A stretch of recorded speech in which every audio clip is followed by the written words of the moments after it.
Hi, everybody. Welcome to the Talking Disney podcast. And this is a show where we talk about the Disney classics.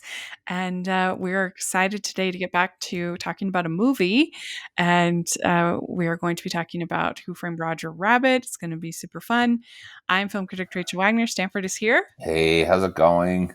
I'm doing good. How are you? Hey, I'm doing well. Thanks. I'm really excited to talk about this movie. I just love rewatching it. So I'm really excited to talk about it with Yeah, you. it was very fun to watch again, and we've had a great time this year doing these. We've had guests on and sharing their rankings, and that has been a real It's been joy. so much fun. hmm And so we've been grateful for everybody who has Oh come my goodness, on seriously. and done that. And we'll continue at the beginning of the year to, still we'll do more of that. But we are going to have a little stretch of reviewing movies. We are going to be talking about Who Framed Roger Rabbit this month.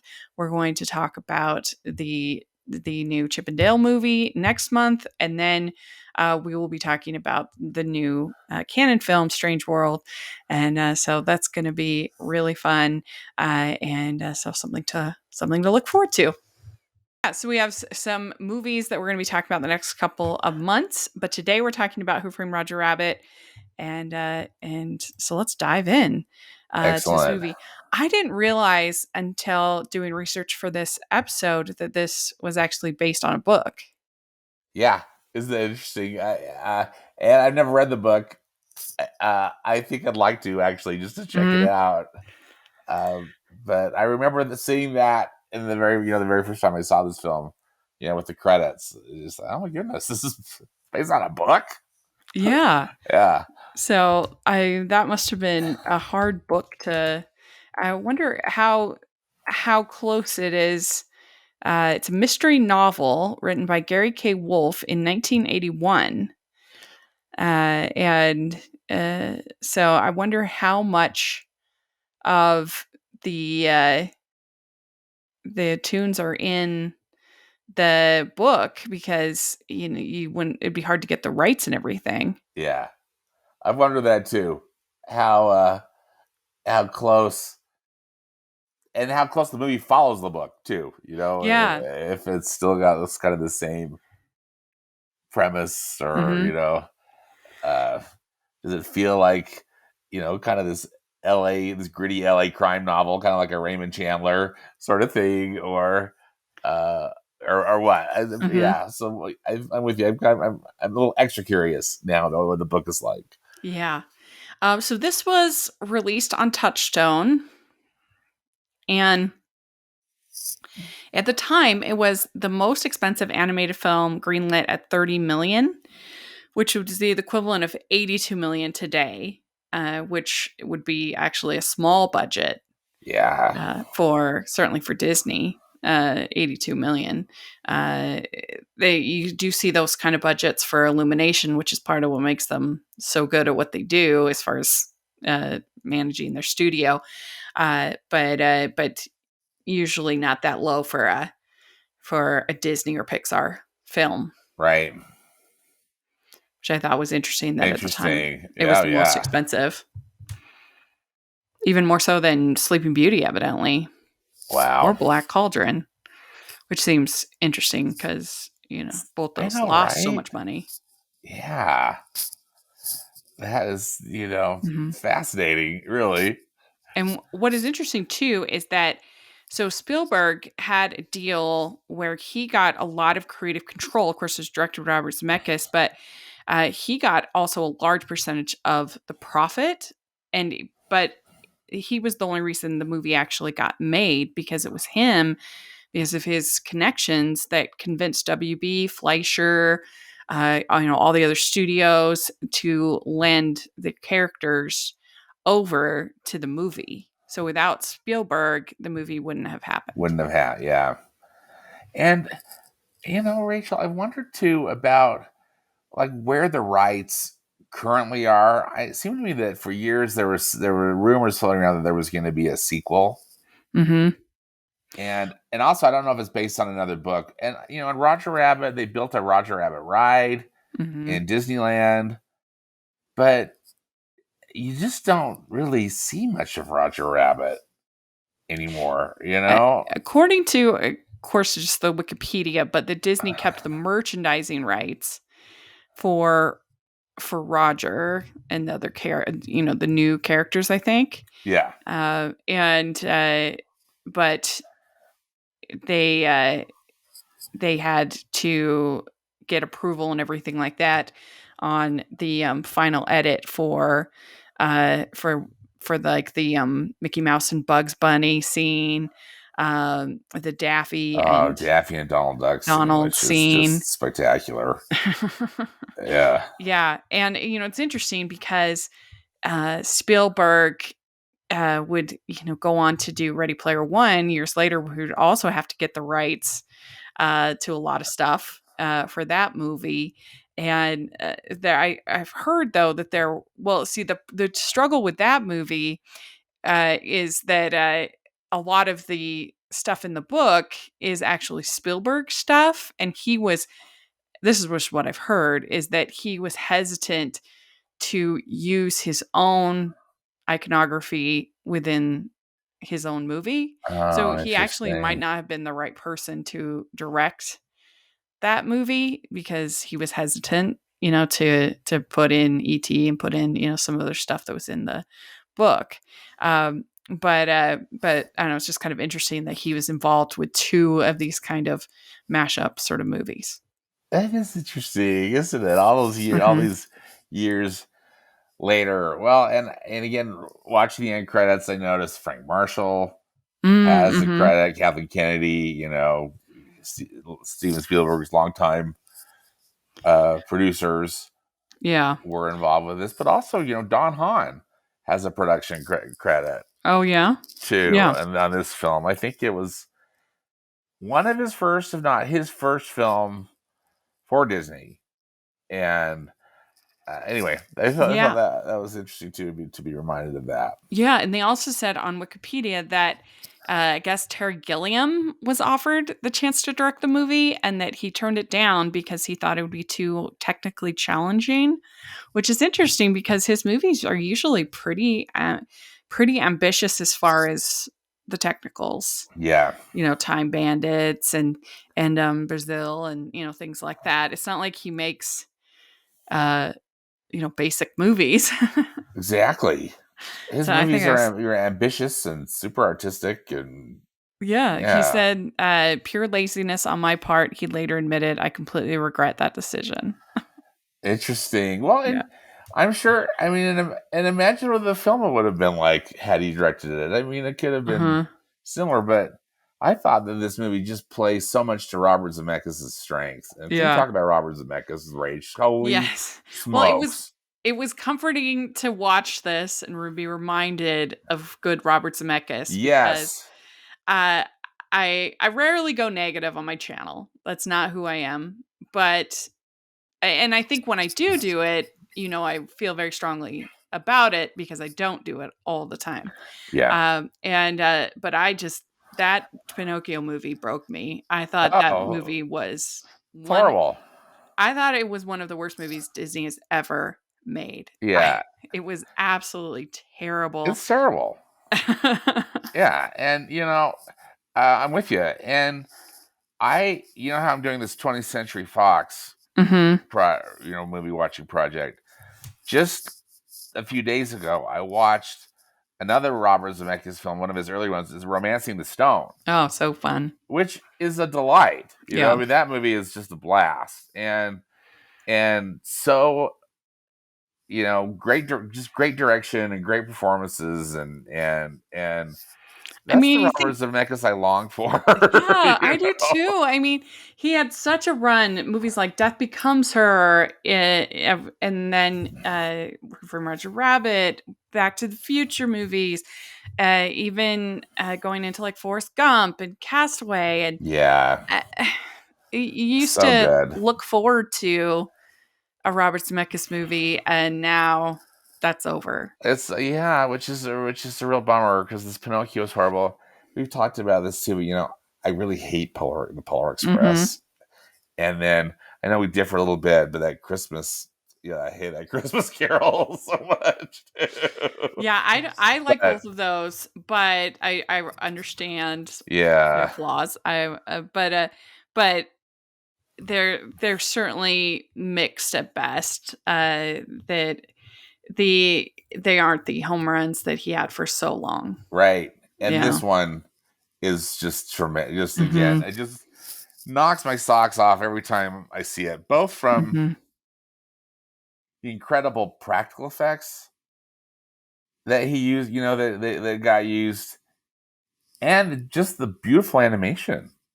Yeah. I love them both. I think that, well, and it's not to mention an incredibly clever script. I think that the script is such a winner because it's complicated. I mean, it's because it's a film noir. It is social commentary. It's also just flat out hilarious. I mean, it's Mhm. just great. Mhm. It's kooky comedy, and I don't know. It's such an entertaining film. Yeah. And I feel like it's one that you don't hear talked about quite enough. I it Yeah, I think people have kind of forgotten about it, and so uh-huh. I hope your wonderful followers will uh, And put it in their queues. do you know if they're keeping the ride with the Toontown Reno? You know, I think that they are, but Disney hasn't been like really overt about it. Because I don't think I don't think it was part of the D23 updates. The D23 Expo updates that they gave about the project. I thought I read somewhere on a website that yes, they're keeping it, but I wonder if there's something else possibly in the future once they get Mickey and Minnie's Runaway Railway up, and the rest of the Mhm. land open, then they're gonna retheme it. It's actually, I think, really quite a fun ride. Yeah, Quite it really clever. is. The queue is incredibly clever. Uh, but again, I don't know. But then it also, in some ways, kind of feels dead. I think just because Roger Rabbit kind of feels dead. As far as just like a character. However, seeing this movie again makes me want to write it. Yeah, Yeah. it wouldn't surprise me if they scrapped it, Yeah. but uh, or did some kind of new theming like they've done before with overlays kind of for Yeah. something else. I'm trying to think of what would be kind of what would fit with that ride. One thing that I've read, and again, I haven't been on it for a few years, probably like 5, Uh huh. but I read that they modified the plot a little bit. That like Jessica Rabbit is playing more like a detective, and part of that is that they've covered her in a trench coat. I think just because uh, the objectifying of her, Mm-hmm. of that character doesn't really work anymore. Mm-hmm. So anyway, that's at least Yeah. that's what I've heard, that anytime Jessica Rabbit appears in the ride now, Mm, she's got a trench coat on. interesting. Yeah. So the so let's talk a little about we have Bob Hoskins playing Eddie Valiant, the detective, And and isn't he fantastic? yeah, he's so good in this role. I mean, again, to talk about the comparison with the Pinocchio, where I never felt like Tom Hanks was acting with a sentient creature with Pinocchio. It was obvious because it was just I don't know, it just didn't feel felt very phony Yeah, the it never performance. felt like Geppetto and Mhm. Pinocchio were. Yeah. And what Bob Hoskin does here is it's always believable. It feels like Roger's really in that room with him. He does a Hmm. great job of that. Agreed. And Bob Hoskins has to carry the picture, and he does. Mhm. He's just absolutely fantastic. His physical comedy is so great. His reactions are so great. Because, yeah, again, he's just reacting to whatever props and things are going on, machines are going on around him, Yeah. uh, for this, for the practical effects. But then also, the scene where he gets the camera, the film developed, and he sees those pictures of his brother. It just breaks my heart. Yeah. And I think that just shows what a good performance. It's true. He brings some heart to a character that you could have just kind of made it one note. Yep. Hmm. And this film actually did win 4 Oscars. It won for Best Film Editing, which how could it not? Yeah. The editing is flawless. It's amazing. And then it won for Sound Effects Editing. And then also visual effects editing. Oh, I mean, yeah. visual effects. I mean, Uh, hands down, and they still hold up to mhm. today. I thought it looked just as good when I watched it this week as it did when I saw it, in Mhm. 1988. And Richard Williams won a special achievement Oscar for animation direction and creation of the cartoon characters. Those Richard Williams, his animation, it's just stunning. When it launches into that very first, um, maroon cartoon when the film Hmm. opens. I just again remember just as a flashback. Remember seeing this film first in 1988, and that's really when American animation was really starting to regain itself. And hello, the next year the Little Mermaid came out. The Disney Renaissance started, but this film, I thought what Richard Williams and team did was just something really special.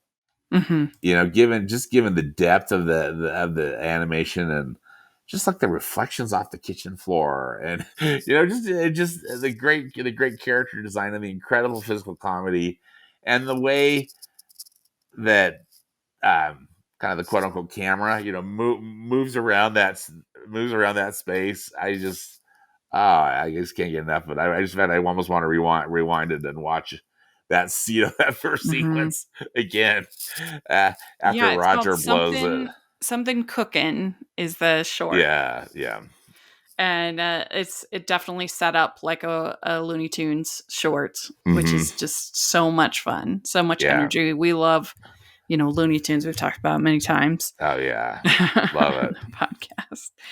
Uh-huh.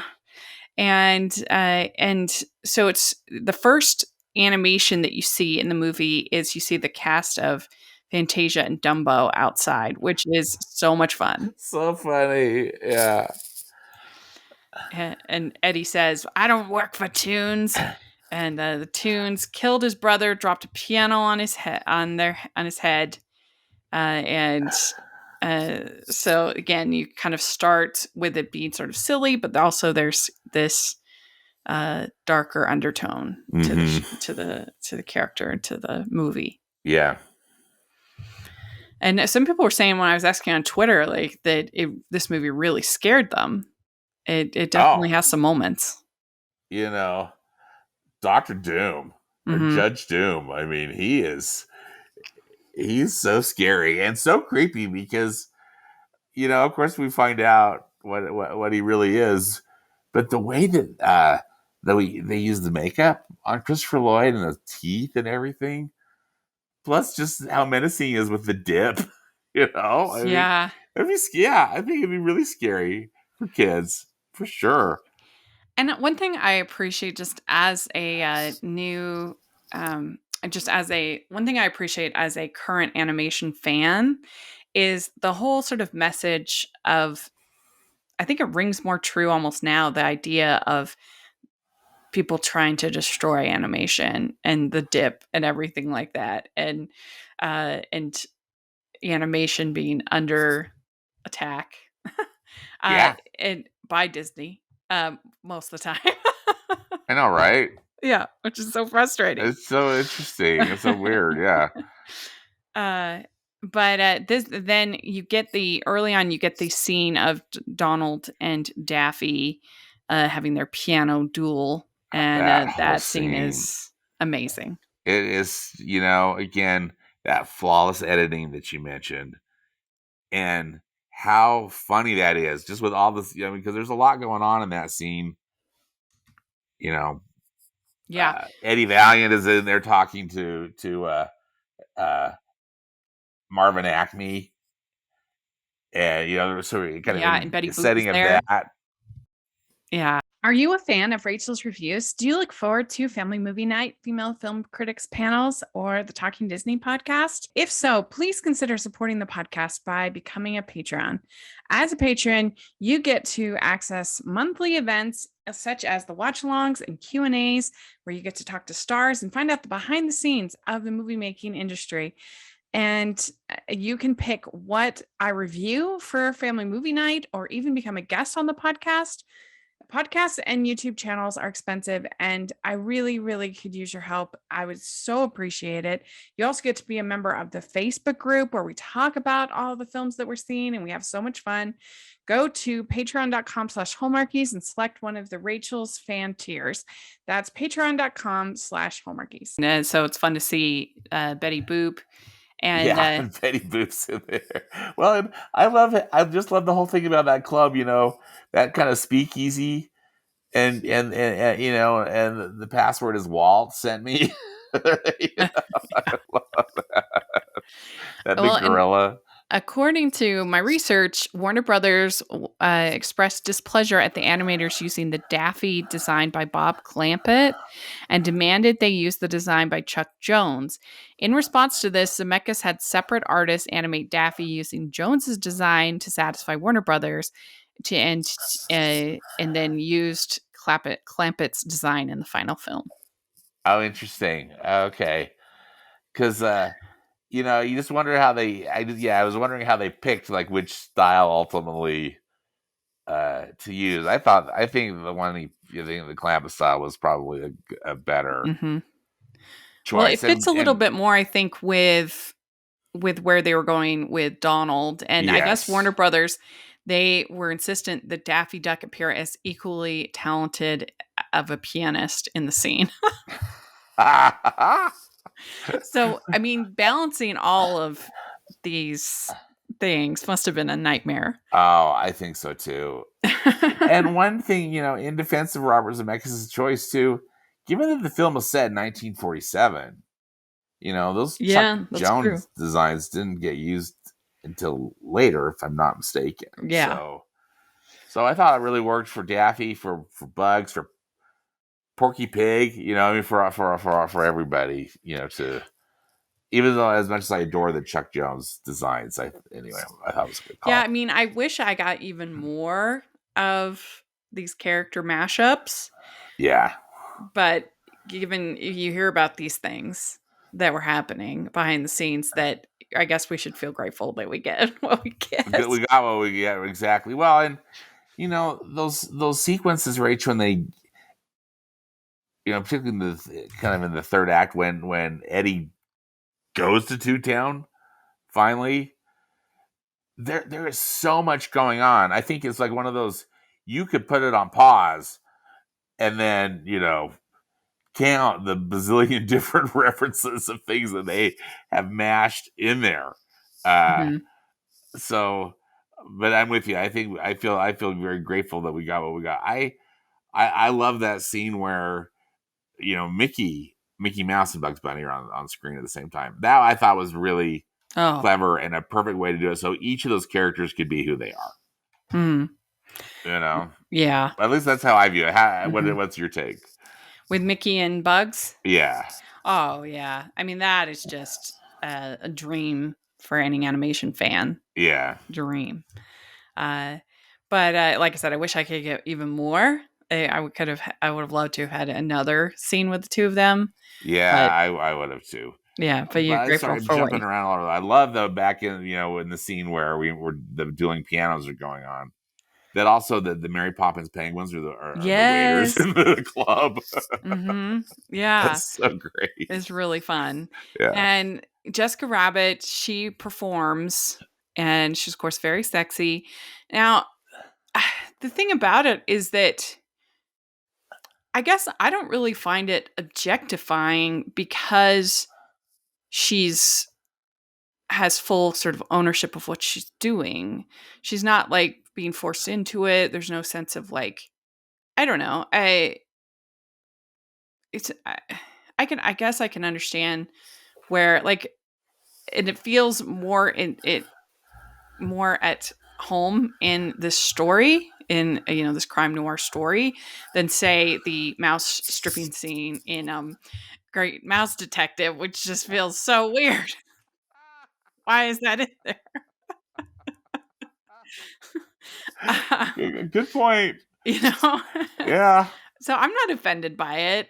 I think it kind of adds a certain, I don't know, feel of this kind of story. Well, exactly. And I think to me it feels like a classic film noir.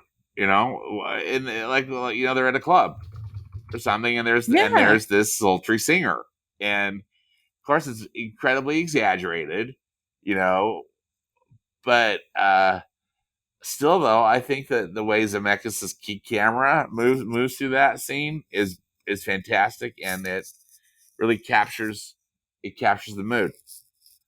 Yeah, and I think it's also sort of tempered by the fact that Jessica loves Roger and Roger loves Jessica. I know, which It's just is funny. adorable. It's cute. It's so funny and it's adorable, and like even like the line that they give Betty Boop to say that, like, what a lucky girl, Jessica is to be married to Roger Rabbit. Yeah. This is so great. I um, love it. you also have the crows from Dumbo accompanying her, which is kind of a fun Easter egg. Yeah, yeah. Hmm.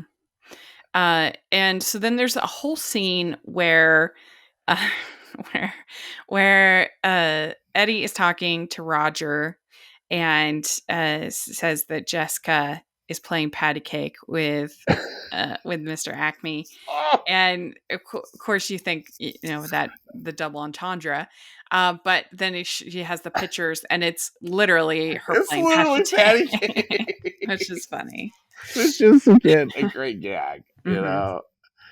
and I love that. I mean, again, I just gush over this movie, but Hmm. that scene with Roger being so distraught, I I just think the animation is so excellent, and I always love it however they got that special effect that when Roger runs through the window, and like there's that perfect shape of him in the blinds and in the glass. you know, Yeah, the way they uh, do the physical comedy with the animation, like when he's got Roger underneath the water, oh and my then every time he kind of stars, comes up, and it's it's really good. so amazing. Yeah.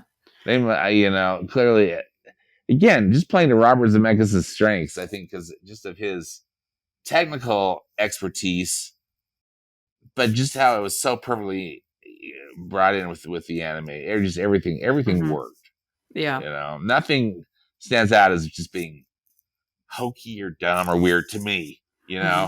Because even like talking about the penguins in the bars in that speakeasy, they're carrying practical trays. Yeah. That's true. We'd like to take a second and thank our sponsor for this episode of the podcast. It's the Hallmarkies merch store. Are you looking for that perfect gift for the postable, hardy, or Hallmarky in your life? What about getting that t-shirt or hoodie that will help you stand out at your next holiday party? Now is the time to check out the Hallmarkies merch store. Full of festive designs by artists like Jessica Miller, Carrie from Hallmark Comics, and more. You can even have more than just shirts, but totes, cell phone cases, notebooks, mugs, and more. And it isn't just Hallmark. We have designs for Anna Green Gables, Man from Snowy River, The Nanny, and more. Every purchase at the merch store goes to help support the podcast and allows us to make the great content you know and love. There are frequent sales, so go to tpublic.com/stores/hallmarkies or see the link in the description. That's tpublic.com/stores/hallmarkies. Well, and to have Roger handcuffed to Bob Hoskins and make that feel seamless is just very impressive. It's so amazing. Yeah, it's so Hmm. great. And Yosemite Sam we see in this, which is Yeah. really funny. That's a good cameo from Mhm. Yosemite Sam. Yeah. Yeah. And then Roger gets accused of murder. That Acme is found dead via safe falling on him. Oh, He which has his will. decapitates him. Yes, he has his will in his pocket. And he's so they're on the hunt for Roger, and Eddie finds Roger in his Murphy bed. And this is just a great scene. This whole sequence is masterful. It Like I is. said, when they get handcuffed. And, Yeah. It's the perfect way to say it. And Eddie Valiant gets a little precursor about that from Baby Herman before mhm. that Oh sequence yeah, happens. yeah. What's your take on Baby Herman? I think it's funny. I think it's funny. Yeah, I do Yeah. too. I think it's funny. Mhm. I mean, I'm sure probably there's some sense, that's offensive to some, and I can understand that. But I think it's funny. I do too. And I also love the joke where they go out to the bar and the weasels are interviewing and everything, and the guy at the bar says, "Say hello, Harvey," because of course Harvey is the giant rabbit, Yeah. imaginary rabbit on both stage and in the Jimmy Stewart What movie. do you think of the weasels? I mean, they're exactly like it. In Ichabod Mr. Toad. Yeah, I love that. That's how they chose to be the kind of the henchmen Mm-hmm. That of was Judge Doom. smart. Yeah, Yeah, and they can be pretty scary. yeah, they're Yeah. menacing for Mm-hmm. sure. Yeah, absolutely. Although I do love how they end up In the their dip. demise. Yeah. I know how they laughed, how they die laughing. Mm-hmm. Yeah. That's really funny to me. Well, we find out that Eddie, that not only was his brother killed by the piano, but it was with a tune with burning red eyes, and he says, "I never can forget the burning red eyes." So that's kind of a hint from Yep. later on. Um, and then the judge tries to dip Roger, and that's a pretty tense scene. Oh, absolutely. That's a close call. Mm-hmm. And we also have Dolores as a character. Yeah, Joanna Cassidy's character. Mm-hmm. And she fits perfect with this time period. Yeah. This kind of tough dame, I think you'd Yes, say. exactly. Time period and genre. Mm-hmm.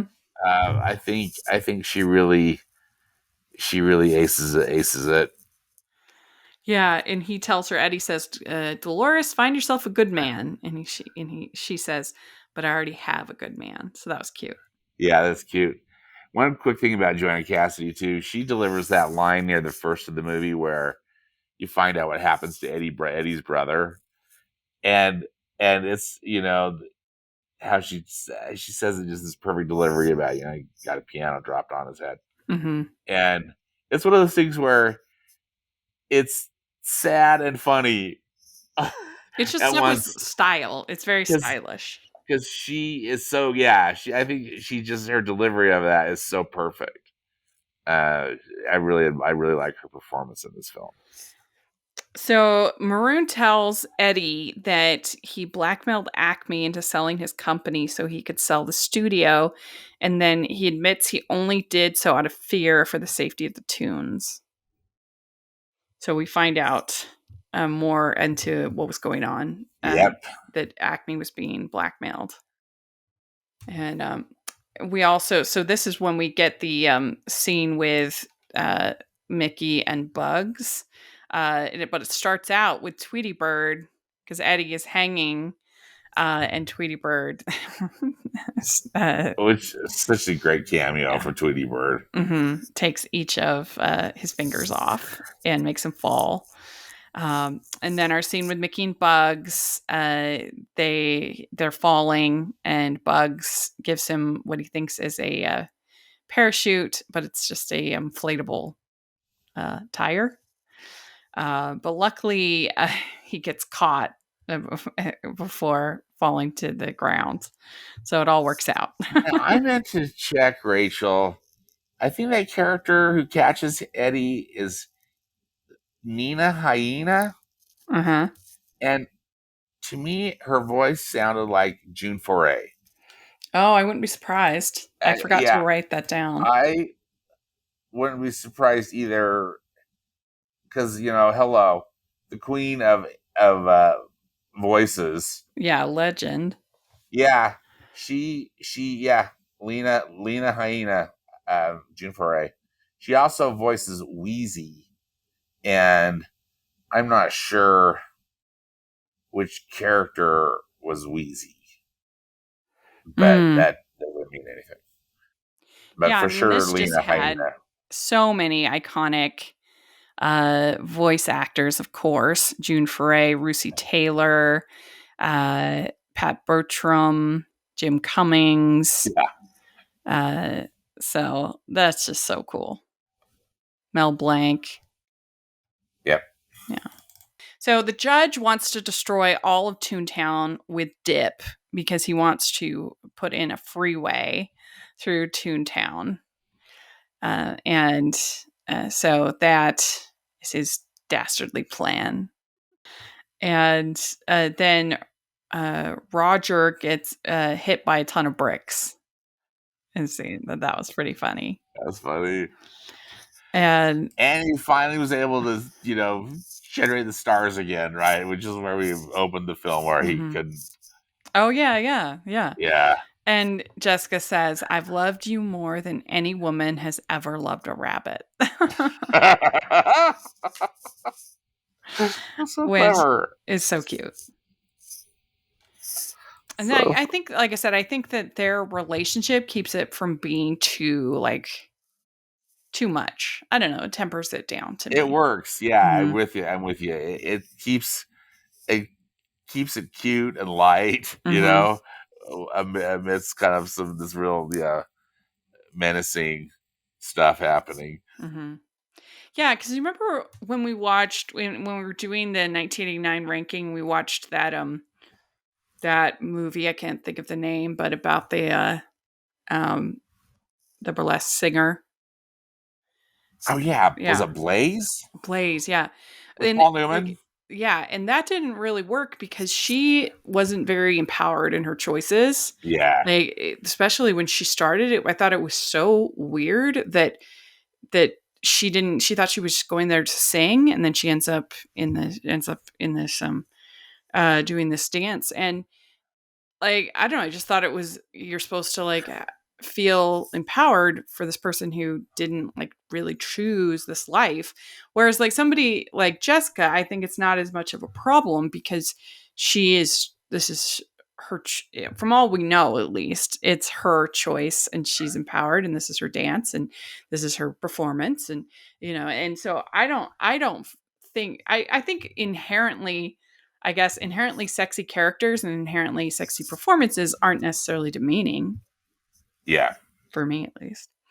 yeah, So, but it helps, I think, that she has this sweet romance with Roger. yeah. And then the bottom half of the movie is this long sort of fight at the warehouse, and I think it is, again, just brilliantly done. The animation's incredible.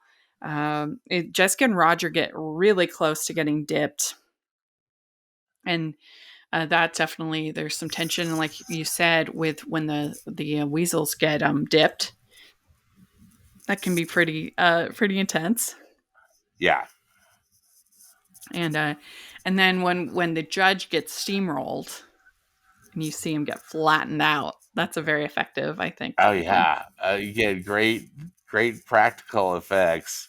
However they did that, Hmm. it was really, yeah, And great. when he comes out of there, then that's when Eddie sees that this is the red-eyed guy. Red-eyed guy who killed his brother. Mm-hmm. Yeah, and who's the mastermind of all this stuff going on, all the intrigue. Yeah, And then they find the will too. yeah. They find Marvin Agnews will. Mm-hmm. And I love the fact that at Acme they have all of the uh, goofy jokes, Yeah, like the black holes and the right. punching thing. And All the gags, yeah, mm-hmm, that you see in the particularly the Warner Brothers mm-hmm. cartoons. That's a lot of fun, and again, creates a lot of energy for this. Mhm. I love sort of slapstick uh, type of comedy, and you really get that here. Yeah, And then we end the movie with everybody singing "Smile, Darnya, Smile." all the And tunes come in. yeah, Yeah, and then Porky saying, "That's all, folks." I think I'll go with that. it's just so perfect. Hmm. Yeah. Yeah, I really enjoy this movie. I think it's really fun. I asked on Twitter what people thought of it, and I got a ton of responses. Oh yeah, Uh, what did people say? let's see here. Let me read some of them. Okay. Let's see. Um, Lindsay says, I watched it with my mom last year while I was recovering from surgery. I still like it. Totally nostalgic. Uh, and then Joe Tefano says, from what I remember, it was a good time. And the moment where Christopher Lloyd is revealed to be the killer of Eddie's brother scared me to death. And then uh, Jacob Martin says, wonderful movie with groundbreaking effects, awesome characters, a fun mystery, and a sharp sense of humor. One of Zemeckis' very best. Lastly, Fote, he says, I admire it more than I like it. Only saw it recently for the first time. Didn't grow up with it. Should watch it again, maybe. I think the funniest thing is the fact how serious the actual plot is, but it's with tunes. A lot of the slapstick and noise is not for me. Scott Mendelson, he says, one of the best mainstream Hollywood movies ever made. Our friend the Lawn Gnome, he says, still one of the best films ever made and still holds up. iCritic, he says, it's one of the greatest movies ever made. Um, and In Search of a Better Name says, only gotten better with age, a film with many imitators, but none who will ever truly be able to duplicate it. Some will come close in the attempts. Shout out to Rocky and Bullwinkle, Looney Tunes back in action, and yes, even Chip and Dale. But there will never be another. Um, Tristan, he says, a one of a kind mind blower that still holds up with good writing, likable characters, a genuinely terrifying villain, and stellar special effects. I'll do a couple more. Movies You Missed podcast says exceptional all around from the script to the groundbreaking visual effects. This movie is great and holds up too. And Kevin the Critic, he says, I love it. Funny, endearing characters, a unique and well thought out world, solid story, and it knows how to take itself seriously while still being fun. One of the best in Zemeckis' career and a shining example of animation for adults. Uh, and I think that's good. Like I have so many. It's one of the biggest responses that I'd ever had. So I'll put a link in the description, so if people want to read the thread, they can, Oh, because we had cool. a ton of responses. But yeah, this movie is more sort of well loved than I think I might have thought. It seems like it's not talked about much, but clearly, at least among Twitter friends, it's well loved. Yeah, among your great followers, people love it, Hmm. And you can watch it on Disney Plus. So, which is such a bonus. That's where I watched it. mm-hmm, It was on Disney Plus. I have a Blu-ray of it, but I watched it on Disney yeah. Plus this time. Well, very good. So let us know if you're listening what you think of from Roger Rabbit and all the things that we talked about. Love to hear your thoughts, and I'd be curious to know if anybody thinks we had listed off some of those imitators, I guess. What you think is the new Roger Rabbit, or if we haven't anything to take that that spot. Let us know in the comments. Yeah. And you can follow us on Twitter at Disney Talking. And Stanford, how can people follow you? On Twitter, I'm at Stanford Clark, and I have a movie podcast and blog at moviespastandpresent.com. Great. And you can find me at Rachel's Reviews, all over social media, iTunes, YouTube, and on Rotten Tomatoes. So check that out. So if you are listening on iTunes, please leave your ratings and reviews. That really helps us a lot. And if you are listening on YouTube, please give the video a thumbs up and subscribe to the channel. We appreciate that so much.